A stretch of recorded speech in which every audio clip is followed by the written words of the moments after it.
వంటరాని అమ్మాయిని పెళ్లి చేసుకున్నాడు, అబద్ధం చెప్పి పెళ్లి చేశారు. వేరే వాళ్ళు వంట చేసి బాగా అబ్బాయి పెళ్లి చూపులకు వచ్చినప్పుడు ఆ వెరైటీలు అన్నీ పెడితే తిని అబ్బా అద్భుతంగా ఉన్నాయి ఇవన్నీ అంటే అన్నీ అమ్మాయే చేసింది అన్నారు. ఒట్టిది అమ్మాయికి ఏమి రాదు. వాళ్ళు అబద్ధాలు చెప్పారు. లోకంలో సామెత ఉందిగా, 1000 అబద్ధాలు పెళ్లి చేయాలని 1000 వద్దులేగా ఒక అబద్ధం ఆడదామని చేశారు. పాప అమ్మాయి గుండెల్లో భయం పట్టుకుంది. ఎందుకంటే ఇక ఆయనతో జీవించాల్సింది ఆమె. వీళ్ళకేముంది, అబద్ధం చెప్పారు, పెళ్లి చేశారు, అయిపోయింది. ఇక కాపురం మొదలు పెట్టారు. వేరే ఊరెళ్ళి అత్తగారి ఇంటికాడ ఉన్నప్పుడు కొత్త కోడలు కాబట్టి ఆ అమ్మాయిని ఏం చేయనీయకుండా అత్తగారి అంతా చేసేసింది, అయిపోయింది. కాపురానికి వెళ్ళింది. చెప్పాను గతంలో, ఇది 1-2 సార్లు చెప్పాను. కాపురానికి వెళ్ళింది. పాపం అత్తగారి ఇంటికాడ ఉన్నప్పుడు మర్యాద కొద్దీ పాపం కొత్త కోడల్ని చేయనీయకుండా వాళ్ళే చేశారు. గండం గడిచింది. ఇప్పుడు భర్తతో స్పెషల్గా జాబ్ చేసే ప్రదేశంలో కాపురానికి వెళ్ళింది. ఆమె గారిని దించాడు. నేను బజార్కి వెళ్ళి వస్తాను, అంత రెడీ చేయని ఆ సరుకులన్నీ ఇచ్చి వెళ్ళాడు. పాపం ఏం తెలియదు, అన్నం ఎట్ట వండాలో తెలియదు, కూర ఎట్ట చేయాలో తెలియదు, ఏం తెలియదు. వాళ్ళ అమ్మ చేసేటప్పుడు ఏదో కొద్ది గొప్ప చూసింది. పాపం చదువుకుంది, చదువు సబ్జెక్టు ఆగ్రహింపు ఉంది, కానీ ఫుడ్ సెక్షన్ తెలియదు తనకి. 1000 గాళ్ళు ఒక అబద్ధం ఆడదామని అబద్ధం ఆడి పెళ్లి చేశారు. ఇప్పుడు ఆమె పరిస్థితి గందరగోళమే. బయటికి పోయాడు. వచ్చేటప్పటికి రెడీ చేసి పెట్టాలా, ఏం చేయాలా? నీళ్లు పోసింది, అందులో రైస్ పోసింది, పొయ్యి మీద పెట్టింది.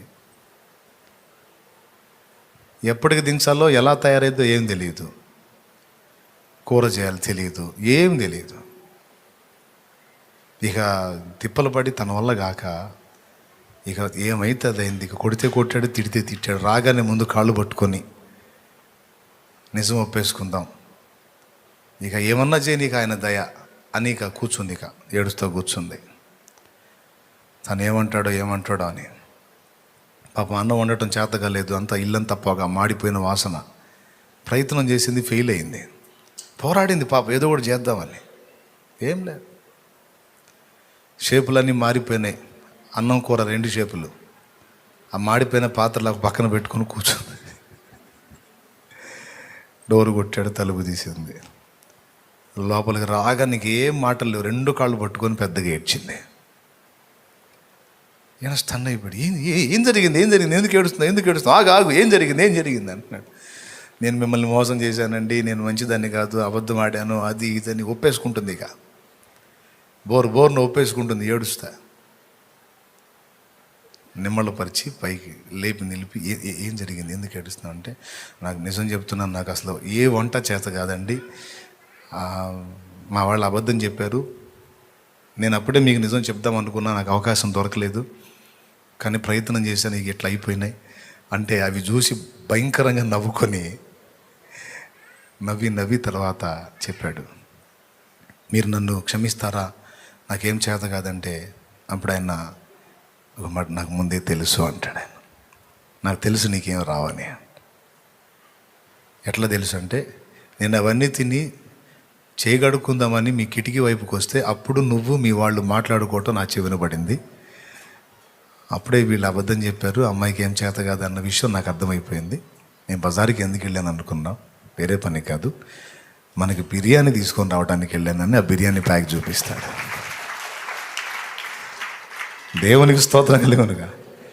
ఏం ఫీల్ అవ్వద్దు, నేను నేర్పుతా, అవసరమైతే బుక్ తెస్తా, చదువుకొని నిద్రం చేసుకున్నా, ఇబ్బంది ఏం లేదు, నేను నేర్పుతాగా.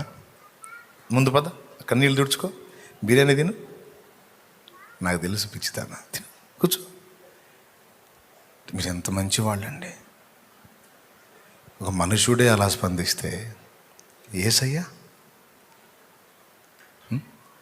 దేవా నేను నీకు తగను దేవా, నేను ఎన్నోసార్లు ఏడ్చానండి, నన్ను ఏర్పరచుకున్నావు ఏంది ప్రభువా, నన్ను పిలిచావు ఏం తండ్రి, నా దగ్గర ఏ యోగ్యత ఉంది తండ్రి అని ఏడిస్తే దేవుడు నాతో చెప్పిన మాట ఇది. నువ్వు మంచివాడు అని కాదు, నువ్వు చెడ్డవాడు అని కాదు, నువ్వేందో నీకు అర్థమైంది, నువ్వు నన్ను ఆశ్రయించావు, నీవు నాకు తగిన విధంగా ఉండేటట్టు నేనే నీకు నేర్పుతా, నేనే నిన్ను సిద్ధపరచుకుంటాను, భయపడకు, కృంగిపోకు, నేనున్నాగా. నువ్వు మంచివాడవని మంచిదానివని కాదు, నీ దగ్గర ఏ మంచి లేదు అని నువ్వు అన్నావు చూడు, నీకేం తెలియదు, నీకేం చేత కాదని ఒప్పుకున్నావు చూడు, అక్కడ నువ్వు నాకు నచ్చావు. అందుకే నేను చేర్చుకున్నాను, ఆమోదించాను, కృప చూపాను, ఏర్పరచుకున్నాను, నేర్పుకుంటాను. ఈరోజు కొన్ని నేర్పాడు, భవిష్యత్తులో ఇంకొన్ని నేర్పుతాడు. ఆత్మీయ జీవితంలో నువ్వు కూడా పోరాడుతూ కొన్నిసార్లు ఎదురు దెబ్బలు తగిలి పడి గందరగోళంగా ఏడ్చి దేవుని తింటే అంటావు, నేను పనికిరాను, నేను తగను ప్రభువా, నేను యోగ్యుని కాదయ్యా, నేను నాకు అర్హత లేదయ్యా, మాట మీద నిలవలేకపోతున్నాను, అనుకున్న ప్రకారం బ్రతకలేకపోతున్నాను, పదే పదే పదే పదే నేను దుఃఖపెడుతున్నాను, మళ్ళీ మళ్ళీ మళ్ళీ మళ్ళీ నిన్ను ఆయాసపరుస్తున్నాను, నేను తగను ప్రభువా. నా కోసం నువ్వేం ప్రాణమే పెట్టావు, నేనేమో నిన్ను గాయపరిచేవాడిగా ఉన్నాను, నన్ను నేను ఏర్పరచుకున్నావు, నిన్నేం దుఃఖపెట్టే బిడ్డగా నేను ఉన్నాను అని నువ్వు అంటే ఆయన ఏమంటాడు తెలుసా? నాకు తెలుసు, తెలిసే నిన్ను చేర్చుకున్నాను, తెలిసే నీతిమంతునిగా నీతిమంతురాలిగా తీర్చాను. ఒకప్పుడు అసలేం తెలియని స్థితిలో ఉన్న నువ్వు ఈరోజు కొంత తెలుసుకున్నావు కదా. మరికొన్ని దినాల తర్వాత మరికొంత అభ్యాసం వస్తుంది, నేను నేర్పుకుంటా, నేను నిలబెట్టుకుంటా, నేను తగనని దూరం కావద్దు, నాలో నిలిచి ఉండు, నాలో నుండి సారం నీలోకి వచ్చేటట్టు చేసి నువ్వు ఫలించేటట్టు నేను చేస్తా. నిన్ను అసహించుకోను, త్రోసివేయను, నెట్టివేయను, నీవు నన్ను ఆశ్రయించటం మానొద్దు అంటున్నాడు దేవుడు. నీతిమంతునిగా తీర్చువాడు ప్రభువే, నేరం మోపేదేవాడు, మంచి అయినా చెడ్డైనా రేపు తీర్పు తీర్చేదెవరు? సాతానా? మన యేసయ్య,